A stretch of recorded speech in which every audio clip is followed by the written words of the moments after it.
Hi, this is A.T., subject of today's lecture, supplements, namely food supplements that may, according to science, sometimes simply anecdotal evidence, may increase overall health and may increase hypertrophy or muscle growth, as well as endurance during long-term exercise and strength.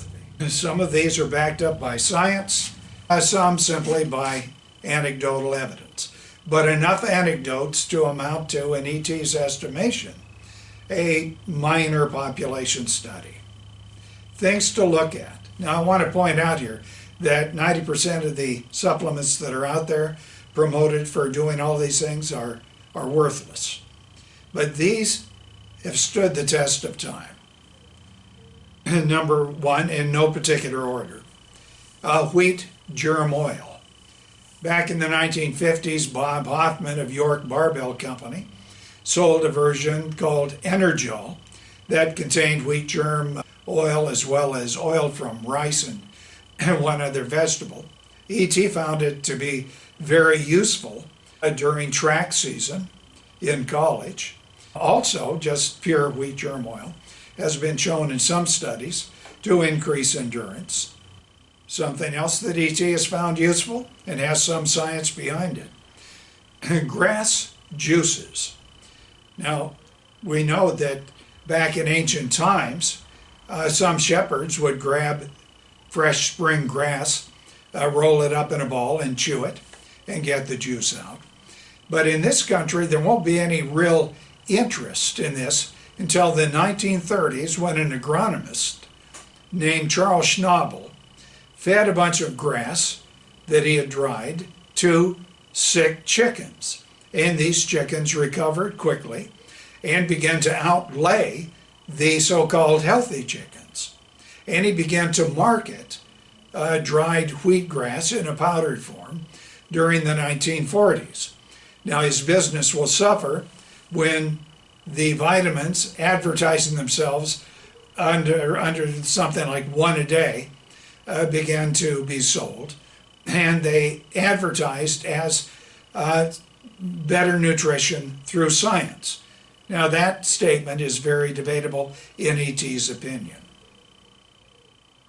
In the 1950s, a woman, Anne Wigmore, decided to extract fresh juice from grass that she grew using wheatgrass and barley grass. She converted a meat grinder to do this, and many of the juicers that you see today, and I'm going to put one up here that E.T. uses, many of these juicers that use an auger are based on Wigmore's inventions. Another supplement that E.T. has found very useful, and so has science, Linus Pauling, for instance, is vitamin C, also known as ascorbic acid. Don't confuse this with citric acid. They're very different. It's been known about, we know, since the 1500s, the benefits of vitamin C, although there was no understanding of something called vitamin C. But the foods that produced vitamin C, that contained vitamin C, they were known about by, well, the Indians around Montreal. The explorer Cartier in the 1530s stopped there and found that his sailors and soldiers who were so sick with scurvy were helped by consuming a very untasty product made by the local Indians. It took about 7 days. Now, scurvy can kill a person. It causes the fibers to simply begin to degenerate, the cells in the body to degenerate, and it creates a very foul smell and a slow death. But the sailors and soldiers were saved by this Indian concoction. Now, what it was is we're a little unsure about. Maybe from pine needles, maybe from bark, whatever, it's unclear. All Cartier knew is that he worked. Now, Europeans then knew about this, but because it wasn't produced by, well, Europeans. Nobody paid any attention until 2 centuries later, finally, the English Navy began to realize there's something about citrus, also rich in vitamin C, and the prevention of scurvy. And they began to demand that it be on English ships.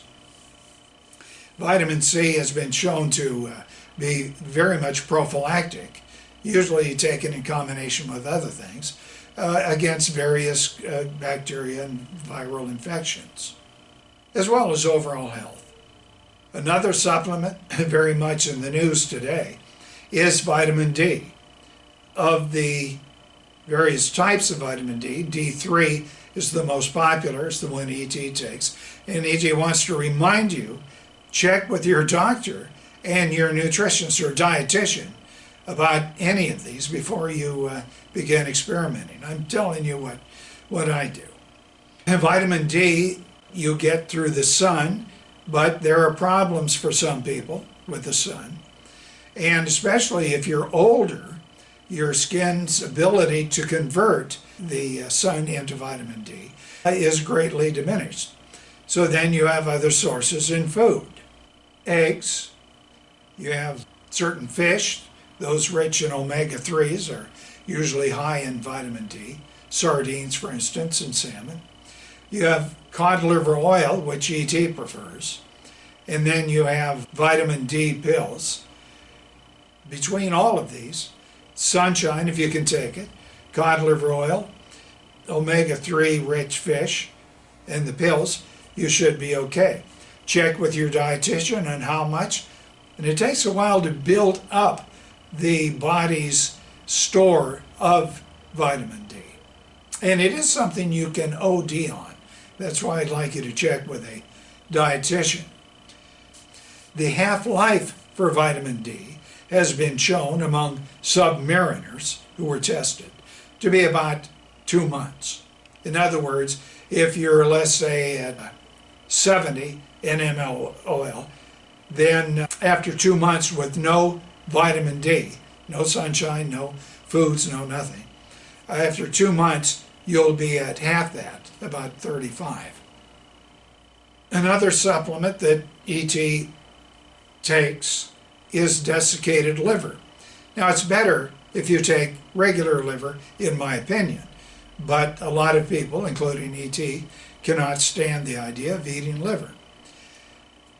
Desiccated liver has been known about for a long time because it's been tested. Vince Gironda referenced a U.S. Army study performed during the 1950s, which tested not just desiccated liver, but other vitamin B rich foods, including brewer's yeast and straight vitamin B given in a tablet.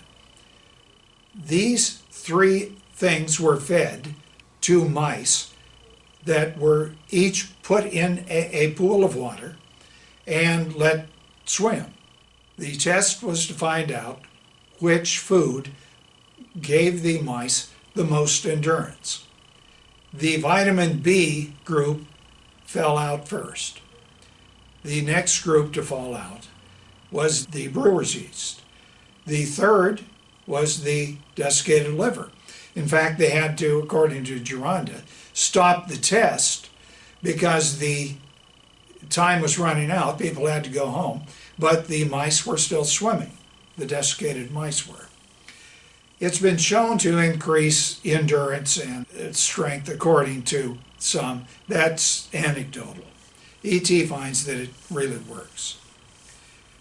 The other item, the last I'm going to mention, is creatine. Creatine monohydrate is the least expensive and the most efficacious in my opinion. It is produced by your body, but usually not enough if you're an athlete.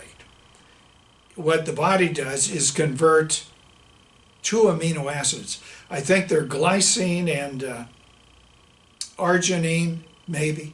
You can check me out on that. But again, as I mentioned, if you are working out really hard, the body is not going to use those 2 amino acids to the extent that it's going to produce enough creatine for you. So you can get it in supplement form. Now, if you're a meat eater, you're going to get a little bit more creatine, obviously. But if you're a vegan, I can assure you, you're going to be short on creatine. And it has been shown to increase energy when doing very heavy work, such as lifting weights or chopping wood. It can help with any high-intensity workout, like sprinting. It's a little iffy if it helps long-distance runners all that much, although many distance runners say, oh yes, it does. Creatine's been known about since the 1830s, but it did not become well known among the average populace until the 1990, I think it was 92 Olympics, when a lot of the athletes said we were really helped by ingesting creatine, which of course is quite legal. It may have other health benefits too. Those are being looked into. Okay, and that's it. Are all of these backed up by science? No. Some of them are. Are there enough anecdotal reports to suggest maybe they do work as stated? I think so. Has ET found them to be beneficial? Yes. But again, you want to check with your doctor, with your dietitian to find out, because some of these things, even regular foods like grapefruit, can have a tremendously deleterious effect on the ability of your body to react properly to medicine, certain medicines. So especially if you're on any kind of medicine or have any other medical condition, you want to check all of these out. Anyway, that's it. I hope you found this useful. Check in next time. ET is going to be talking about the supplements and other foods that may increase body testosterone naturally. See you then.